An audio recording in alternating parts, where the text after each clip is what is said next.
અરવલ્લીના બાયડના અંતરિયાળ વિસ્તારમાં તોફાની વરસાદ વરસી રહ્યો છે। વારેણા, બોરમઠ, અરજણ વાવમાં વરસાદ શરૂ થઈ ગયો છે। ભારે પવન સાથે બફારાના માહોલ વચ્ચે વરસાદ જે છે તે શરૂ થઈ ગયો હતો અને હવે કરા સાથે વરસાદી માહોલ જોવા મળી રહ્યો છે। તેજ પવન ફૂંકાતા વૃક્ષોને ખેતીવાડીને માઠી અસર થઈ છે।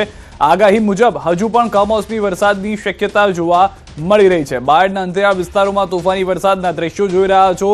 ભારે પવન સાથે આ વરસાદ જે છે તે જોવા મળી રહ્યો છે। બરફના કરા, બાળકો કરાની મજા માણતા પણ જોવા મળી રહ્યા છે। ભારે પવન સાથે કરા પડતા વરસાદી માહોલ જોવા મળ્યો છે। બીજી તરફ ધરતીપુત્રો જે છે તે ચિંતિત છે। ભારે વરસાદને કારણે નુકસાની થઈ શકે છે। મોટા મોટા કરાનો વરસાદ જે છે થઈ રહ્યો છે। પશુઓને બચાવવા માટે છત નીચે લઈને આવવામાં આવ્યા છે।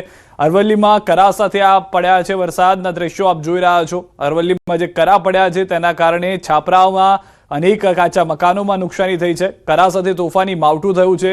પવન એ રીતે ફૂંકાઈ રહ્યો છે જેને વાવાઝોડું ટકરાયું હોય। કરા સાથે આ તોફાની જે વરસાદના દ્રશ્યો આપ જોઈ રહ્યા છો તેની સાથે પવનની ગતિ આપ જુઓ કે જે કહેવામાં આવી રહી હતી કે 40 થી 50 કિલોમીટર પ્રતિ કલાકની હશે, કદાચ તેનાથી પણ વધારે જોવા મળી રહી છે। તો અરવલ્લીના મેઘરજમાં કમોસમી વરસાદની એન્ટ્રી। રેલાવાડા, જીતપુર સહિતના ગ્રામ્ય વિસ્તારોમાં વરસાદ। મેઘરજ શહેરના રસ્તાઓ પર વરસાદી પાણી ભરાઈ ગયા છે। વરસાદ પડતા વાતાવરણમાં ઠંડક પ્રસરી ગઈ છે। તો અરવલ્લીના બાયડ તાલુકામાં પણ ધોધમાર વરસાદ જોવા મળી રહ્યો છે। મેઘરજમાં પણ ભારે વરસાદ જોવા મળી રહ્યો છે। વરસાદ પડતા વાતાવરણમાં ઠંડક તો પ્રસરી ગઈ છે, પરંતુ શહેરી વિસ્તારમાં તો ચોમાસું જામ્યું હોય તે પ્રમાણેના જળ જમાવના દ્રશ્યો જોવા મળી રહ્યા છે। બાયડ તાલુકામાં પણ ધોધમાર વરસાદ વરસ્યો છે। બાયડ દહેગામ રોડ પર ભારે પવનના કારણે વૃક્ષો ધરાશાયી થઈ ગયા છે।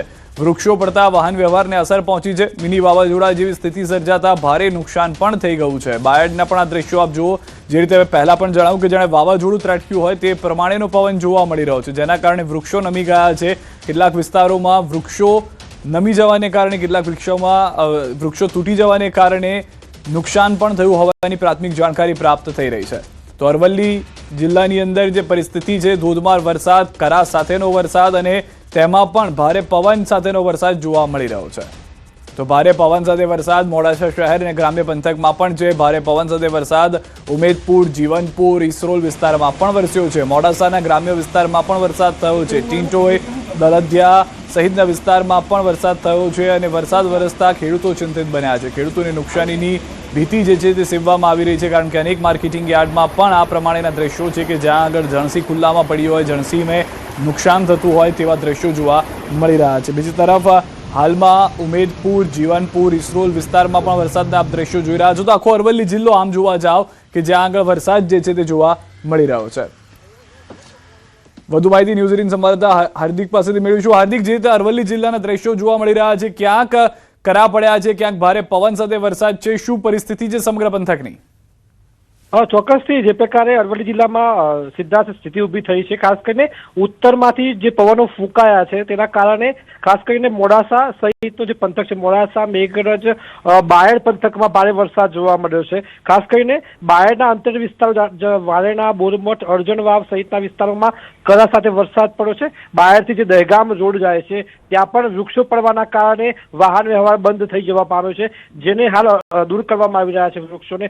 સાથે જ વાત કરવામાં આવે તો મોડાસા શહેરમાં પણ ભારે પવન સાથે વરસાદ જોવા મળ્યો છે। ગ્રામીણ પંથકમાં ભારે પવન સાથે વરસાદ જોવા મળી રહ્યો છે। ખાસ કરીને ટીંટોય, દલદિયા સહિત વિસ્તારોમાં વરસાદી માહોલ છે। ક્યાંક હાલ વીજળી પણ ગુલ થઈ છે તેવા સમાચાર પ્રાપ્ત થઈ રહ્યા છે, ત્યારે હજુ પણ પવન યથાવત છે, વરસાદ બંધ થયો છે, પરંતુ ક્યાંક ને ક્યાંક હજુ નુકસાનના સમાચાર ધીમે ધીમે સામે આવી રહ્યા છે। ક્યાંક પતરા ઉડ્યા છે, ક્યાંક વૃક્ષો પડ્યા છે।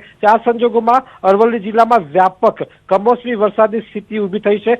ગરમીથી રાહત મળી છે, ઠંડક ફેલાઈ છે, પરંતુ જે ઉનાળુ પાક કરતા ખેડૂતો છે એ ચિંતામાં મુકાયા છે। સિદ્ધાર્થ જી આભાર હાર્દિક સમગ્ર માહિતી બદલ। તો એક તરફ ખેડૂતો ચિંતિત છે, ઉનાળુ પાકની નુકસાનની ભીતિ છે, મોંઘવારીનો માર સામે જનતાને સહન કરવો પડી શકે તેમ છે, એપ્રિલમાં જે રીતના દ્રશ્યો સર્જાયા છે ચિંતાજનક છે।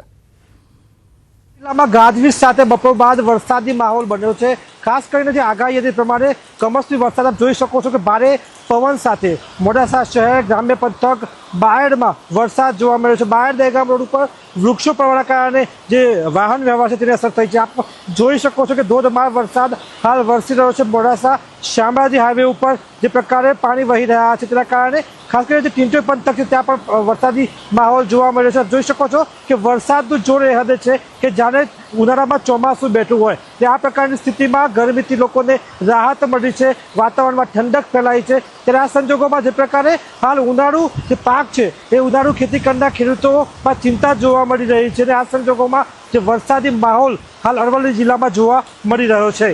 હાર્દિક પટેલ, ન્યૂઝ 18 ગુજરાતી, અરવલ્લી। તો અરવલ્લી બાયડ દહેગામ રોડ પર ટ્રાફિક જામ, વરસાદ અને વાવાઝોડાના કારણે કેટલાક વૃક્ષો ધરાશાયી થયા છે। વૃક્ષો હાઈવે પર પડતા રસ્તો બ્લોક થઈ ગયો છે। રોડ પર વાહન વ્યવહાર અટકતા વાહનનો ખડકલો જે છે તે જોવા મળી રહ્યો છે। દ્રશ્યો સ્પષ્ટ કહી રહ્યા છે કે શું પરિસ્થિતિ જે છે તે ઉત્તર ગુજરાતની હાલમાં જોવા મળી રહી છે। ઉત્તર ગુજરાતના મોટાભાગના વિસ્તારોમાં ભારે પવન સાથે વરસાદ જે આવ્યો છે તેના કારણે કેટલાક જગ્યાએ વૃક્ષો ધરાશાયી થઈ ગયા। ટ્રાફિક જામના દ્રશ્યો જે છે તે ઊભા થયા છે જોવામાં। આ તરફ પંચમહાલમાં બપોર બાદ અચાનક વાતાવરણમાં પલટો આવી ગયો। ગોધરામાં વરસાદ સાથે તેજ પવન ફૂંકાયો।